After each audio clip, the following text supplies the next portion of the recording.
हमारा सवाल है जी ये अगर आप देखें तो ये किस ईयर में क्वेश्चन पेपर में आया हुआ है। ये आपका आया हुआ है अक्टूबर नवंबर 22 का सवाल है। कंट्रोल अकाउंट रिकॉन्सिलिएशन का एएस लेवल अकाउंटिंग का टॉपिक है हमारा। एएस लेवल के अंदर अकाउंटिंग में कंट्रोल अकाउंट रिकॉन्सिलिएशन का उसको हम सॉल्व कर रहे हैं। और अक्टूबर नवंबर 22 का ये क्वेश्चन है जिसको हम सॉल्व करने जा रहे हैं। कहते हैं Usman has extracted the following information from his books of account in order to update the sale ledger control account for the month of August 2022. Balance brought down दिया हुआ है, चेक रिसीव फ्रॉम कस्टमर है, customer dishonoured cheque है, sale journal का total दिया हुआ है, sale return journal का टोटल दिया हुआ है। और फिर कहता है Usman has also produced a list of all customers account balance at 31 August total 30477। तो ये जो लिस्ट ऑफ बैलेंसेस दिए हुए 30477 ये आपके कंट्रोल अकाउंट के बैलेंस के इक्वल जो है वो नहीं है। इसी वजह से ही है discovered the following but before solving the question और before looking for the errors हमें पहले कंट्रोल अकाउंट का बैलेंस निकालना पड़ेगा जिसको आपने करेक्ट करना है। लिस्ट ऑफ लेजर बैलेंस तो दिया है 30477 लेकिन कंट्रोल अकाउंट का बैलेंस हमें नहीं दिया जिसको आपने करेक्ट करना है। कंट्रोल अकाउंट का बैलेंस तो स्टार्टिंग दिया है, हमें तो 31 अगस्त का बैलेंस चाहिए ना। जैसे आपको लेजर बैलेंस का बैलेंस दिया हुआ 31 अगस्त का 30477, इसी तरह you need to have balance of sale ledger control account at 31 August 2022। For that reason you have to prepare simple sale ledger control account starting from balance brought down of 1 August. तो आपको reconciliation बनाने से पहले simple sale ledger control account बनाना पड़ेगा जिसको use करके आपने सवाल को आगे सॉल्व करना है। यानी कंट्रोल अकाउंट रिकॉन्सिलेशन आप बनाएंगे, लेकिन वो आप बनाएंगे जब आप कंट्रोल अकाउंट का बैलेंस निकाल कर फिर आगे इसको सॉल्व जो निकलेगा इसका आंसर उसको आपने करेक्ट करना है आगे और उसको सॉल्व करना है। यहाँ पे आपका 1 अगस्त को आपका आ जाएगा brought down balance control account का, ट्रेड रिसीवेबल अकाउंट का balance brought down trade receivable at the start 34210। तो मैं लिख दूंगा इधर 34210। फिर आपके इसमें आ रहे हैं check receive from customers. Customer से चेक रिसीव होता है, उसकी एंट्री है बैंक डेबिट और ट्रेड रिसीवेबल क्रेडिट 32840। तो चेक रिसीव आपका क्रेडिट साइड पे आ जाएगा। तो आपने कस्टमर से चेक रिसीव किया है 32840, चेक रिसीव जो आपने किया है 32840। फिर कस्टमर डिसऑनर्ड चेक है 1020 और डिसऑनर्ड चेक डेबिट पे आपका आता है, क्योंकि डिसऑनर्ड चेक का मतलब है कि आपने दोबारा उस कस्टमर से पैसे लेने हैं और आप उसे कैंसिल आउट कर देते हैं। यानी ट्रेड रिसीवेबल डेबिट होता है और बैंक क्रेडिट होता है। तो ट्रेड रिसीवेबल डेबिट हो रहा है बिकॉज ऑफ चेक डिसऑनर और बिकॉज ऑफ बैंक 1020 से। फिर सेल जनरल का टोटल है, सेल जनरल के टोटल से बेटा आपको मिलती है टोटल क्रेडिट सेल्स। तो total credit sales sale journal के टोटल से मिलेंगी, कितनी है 29760। तो क्रेडिट सेल्स आपकी इस तरफ आ जाएंगी, कितनी 29760। This is the amount of credit sales और टोटल क्रेडिट सेल्स। फिर सेल्स रिटर्न है, sales return to trade receivable वो 980 की किस साइड पे आ जाएंगी, आपकी क्रेडिट साइड पे आपकी आ जाएंगी। सेल्स रिटर्न 980 की क्रेडिट साइड पर आप उसे जो है वो रिकॉर्ड कर लेंगे। इसका हम टोटल कर लेंगे, टोटल में से डेबिट साइड में से आप क्रेडिट साइड माइनस करेंगे तो आपका बैलेंस कैरी डाउन जो है वो आ जाएगा, जो आप यहाँ पे लिखेंगे। और ये वो बैलेंस कैरी डाउन है जिससे बेसिकली आपने क्वेश्चन स्टार्ट करना है, जिसको आप बैलेंस को आपने रिकॉन्साइल करना है किससे, से लेजर बैलेंस के साथ। टोटल कर लेते हैं डेबिट साइड का 34210 प्लस 1020 प्लस 29760, ये आ जाएगा 64990। 64990 इधर भी आपका आ जाएगा 64990। उसमें से हम माइनस कर देंगे 32840 और माइनस कर देंगे 980। तो आपका आंसर आ जाएगा कैरी डाउन का 31170। ये आपका बन जाएगा brought down 31170 is going to be the brought down of sale ledger control. अब हमारा जो कंट्रोल अकाउंट का बैलेंस आ रहा है वो उस्मान आ रहा है 31170, जबकि आपका जो लेजर बैलेंस है वो कितना आ रहा है 30477. So there is a difference between the control account balance and the ledger balance. So here we have to prepare control account reconciliation. यानी आप दोबारा बनाएंगे, क्या बना, amended sales ledger control account. Control account को भी आप दोबारा करेक्ट करेंगे क्योंकि वो बराबर नहीं है, हो सकता है उसमें गलतियां हो, और आप बनाएंगे statement to reconcile ledger balance with control account. इधर जगह में कम है, थोड़ी हम जगह थोड़ी स्पेस बना लेते हैं इधर करके, थोड़ा सा इस जगह स्पेस ऐसे ओवरऑल कम ही है तो फिर नीचे ही कर लेता हूँ, कोई बात नहीं. Statement to reconcile ledger balance with control account.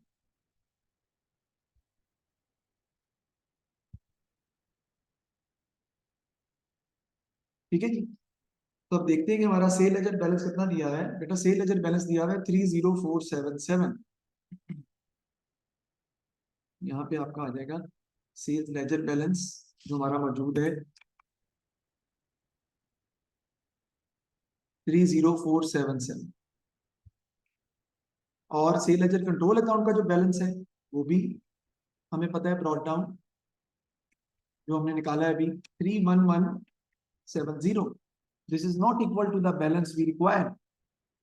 जो हम बैलेंस रिक्वायर कर रहे हैं उसके ये बराबर नहीं है, क्योंकि कंट्रोल अकाउंट का balance which is 31170 should be equal to the ledger balance which is 30477. So it means that there are mistakes which needs to be rectified. So let's discuss about the mistakes, and there are 7 mistakes जो हम उन्हें correct करेंगे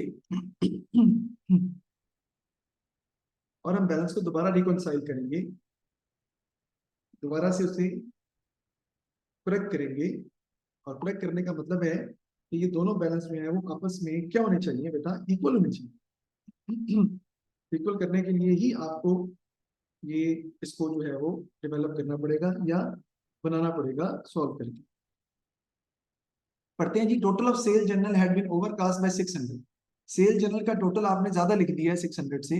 इसका मतलब है ये गलती cell journal के टोटल में हो रही है, और सेल जर्नल में हम क्या रिकॉर्ड करते हैं बेटा, क्रेडिट सेल्स. इसका मतलब है कि आपने क्रेडिट सेल्स को ज्यादा लिखा है 600 से.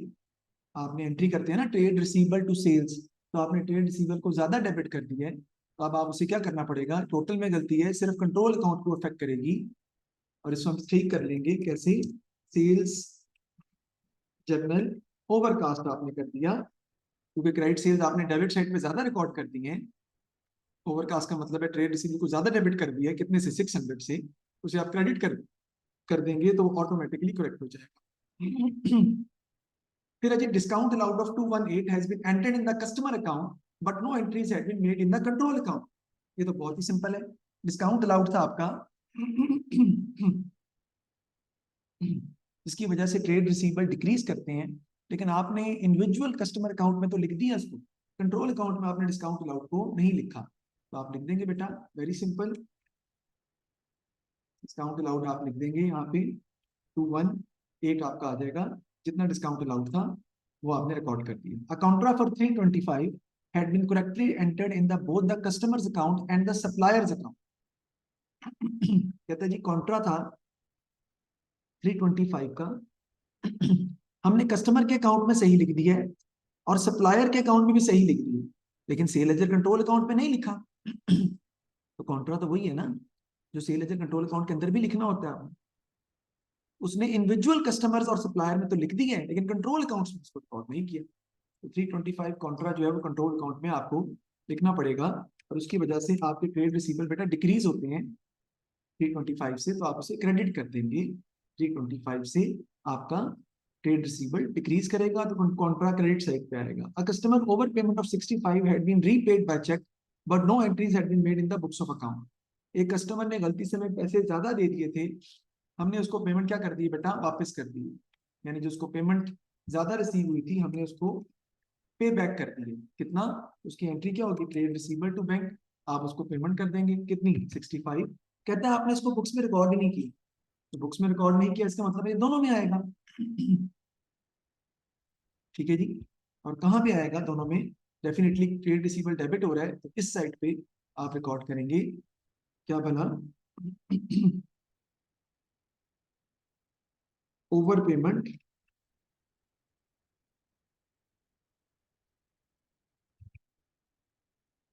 ओवर पेमेंट जो कस्टमर ने की थी उसको हमने रिफंड किया, रिफंड टू कस्टमर। तो रिफंड टू कस्टमर ही लिख देते हैं। जो ज्यादा पैसे हमने उससे लिए थे हमने उसको क्या कर दिया है? पैसे वापस कर दिए, रिफंड कर दिए। तो यहाँ रिफंड इधर आ जाएगा, और यहाँ पर भी रिफंड क्या हो जाएगा बेटा? ऐड हो जाएगा। रिफंड टू ट्रेड रिसीवेबल, क्योंकि हमने उनसे पैसे गलती से ज्यादा ले लिए थे, ओवर पेमेंट उन्होंने हमें कर दी थी। अब हमने उनको वो पैसे वापस कर दिए, क्योंकि ये बुक्स ऑफ अकाउंट में ही एंटर नहीं हुआ। इसका मतलब है ये ट्रांजेक्शन रिकॉर्ड ही नहीं हुई, ये ट्रांजेक्शन बुक्स में लिखी ही नहीं गई। तो ये दोनों में आएगी, कंट्रोल अकाउंट में भी आएगी और लेजर बैलेंस को भी इफेक्ट करेगी। Customer over payment of 65 had been repaid by cheque. लेकिन हमने इसको कोई एंट्री पास नहीं की। फिर a check received from Musa for 250 had been posted to the account of Hussain। तो ये आपने करना था बैंक टू मूसा आपने करना था, लेकिन आपने गलती से चेक रिसीव की एंट्री किसमें पास कर दी है? हुसैन के अकाउंट में। तो इस पर कोई इसका इस एंट्री का हम कोई इफेक्ट रिकॉर्ड नहीं करेंगे, क्योंकि मूसा भी आपका ट्रेड रिसीवेबल है, हुसैन भी आपका ट्रेड रिसीवेबल है। ठीक है, आपने एक बंदी को क्रेडिट करने के बजाय दूसरे को क्रेडिट कर दिया, तो लेजर बैलेंस के टोटल में फर्क नहीं आएगा। नाम की गलती तो हुई है, लेकिन टोटल में फर्क नहीं आएगा। कंट्रोल अकाउंट रिकॉन्सिलेशन में इस एरर को करेक्ट नहीं किया जाएगा, क्योंकि total in spite of that total is still remain equal. तो फिर भी इक्वल। फिर irrecoverable debt of 180 has been correctly written off in customers account but had not been entered in the control account. तो bad debts है और वो हमने control account में रिकॉर्ड नहीं किए 180 के। तो इस साइड पे आपके आ जाएंगे बैड डेट्स 180 के रिकॉर्ड करेंगे।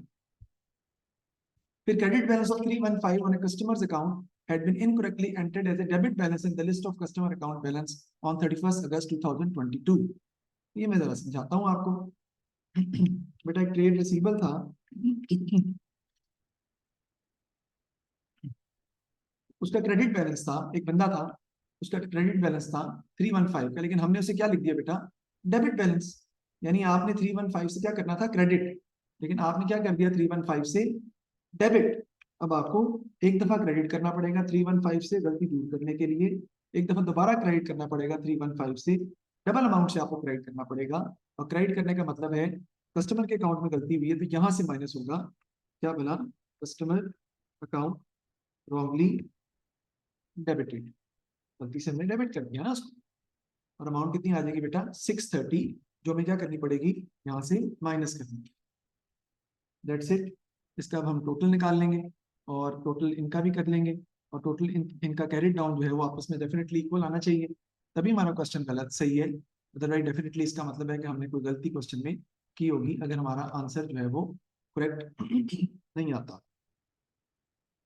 तो हम देखते हैं 30477 है ये, प्लस 65 और माइनस 630, तो ये 29912 हमारा आंसर आता है इसका। मतलब इसका आंसर आपका कितना आता है जी? 29912, या करेक्टेड बैलेंस आप कह लो, या जो भी आप इसको नाम दे सकते हो वो आप नाम जो है वो दे सकते हो। इसका आता है जी 31235, इसका टोटल आता है। टोटल की बात कर रहा हूँ, ये 31235, और इधर भी आ जाएगा 31235, और फिर इसमें से हम जो है वो माइनस जो है वो जो आपकी अमाउंट्स हैं वो इसमें से बारी बारी हम माइनस कर देंगे, तो आपका आंसर आ जाएगा 29912, and this is going to be the carry down. आप देख लें वो इक्वल आपका आ गया है। ये नेक्स्ट का बन जाएगा ब्रॉड डाउन। अब आप देख लें कि आपका कैरी डाउन और ब्रॉड डाउन, कंट्रोल अकाउंट का बैलेंस भी 29912 डेबिट आ गया, और statement to reconcile ledger balance with control account का बैलेंस भी 29912 आपका निकल आया है, which is going to be the corrected sales ledger balance. जी, ये हमारा क्वेश्चन जो हमारा क्या हो गया, कंप्लीट हो गया। देख लें इसमें कोई मसला है तो बिला झिझक आप पूछ सकते हैं। आसान सवाल है, कोई इतना प्रॉब्लम नहीं था, इजी था, तो थोड़ा समझने वाला था। आप इसको अच्छे तरीके से समझें। जैसे कि सेल जनरल, पहले ही एंट्री में सेल जनरल आपने ज्यादा लिख दिया था, क्रेडिट सेल ज्यादा लिख दी थी, तो आपने उसे कंट्रोल अकाउंट में क्रेडिट कर दिया 600 से कैंसिल करने के लिए। ठीक है जी। फिर डिस्काउंट अलाउड रिकॉर्ड नहीं किया कंट्रोल अकाउंट में, आपने डिस्काउंट अलाउड रिकॉर्ड कर दिया। कॉन्ट्रा जो है वो आपने कंट्रोल अकाउंट में रिकॉर्ड नहीं किया, आपने कंट्रोल अकाउंट में रिकॉर्ड कर लिया। बैड डेट्स कंट्रोल अकाउंट में रिकॉर्ड नहीं किए, आपने कंट्रोल अकाउंट में रिकॉर्ड कर लिया। रिफंड जो हुआ है 65 का, ये वाला ओवर पेमेंट जो थी, वो कहता है बुक्स में रिकॉर्ड ही नहीं हुआ, तो ये दोनों में आएगा, ट्रेड रिसीवर टू बैंक। तो कंट्रोल अकाउंट में भी डेबिट होगा और यहाँ भी डेबिट का मतलब ऐड है। और लास्ट था आपका कि आपने क्रेडिट बैलेंस था 315 का, उसको गलती से डेबिट साइड पे लिख दिया, तो आपको डबल अमाउंट से क्रेडिट करना पड़ेगा। यानी क्रेडिट मीन 630 से आपको माइनस, तो मैंने यहाँ माइनस किया और मेरा आंसर 29912 दोनों का इक्वल आ गया। ओके जी, तो आज के लिए हम इतना ही करेंगे। और ये सवाल आपने घर में देख लिया है, तो आपने करना है। इससे पिछला क्वेश्चन आपने घर में करना है और इससे अगला क्वेश्चन भी आपने घर में करना है, और वो आसानी से आप सॉल्व कर सकते हैं, उसमें कोई ऐसी प्रॉब्लम नहीं है। इससे पिछला क्वेश्चन जो है मेरा ये आया हुआ है अक्टूबर नवंबर 21-21 में, ये भी आप सॉल्व कर सकते हैं। और इससे अगला क्वेश्चन जो है वो अक्टूबर नवंबर 16-21 का है, वो भी आप सॉल्व कर सकते हैं, उसमें भी ऐसा कोई प्रॉब्लम नहीं है। Thank you very much. Any problem? Hafiz.